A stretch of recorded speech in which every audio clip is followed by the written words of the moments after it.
Here's how to use XRP Ledger. The first thing that you're going to do is to open your Ledger wallet and go to the accounts and tab and select the add account options. After doing that select an XRP account and just go ahead and click on the continue option. Afterwards, after selecting an XRP app, you can now go ahead use the buttons open the XRP app on your Ledger device. So as you can see, this is how the Ledger device looks like. XRP app on your phone device must be connected for you to be able to actually have it or make it sound.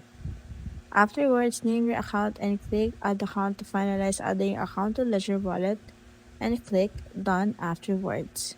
Now this means that you are now all set and you don't have to worry about adding more accounts.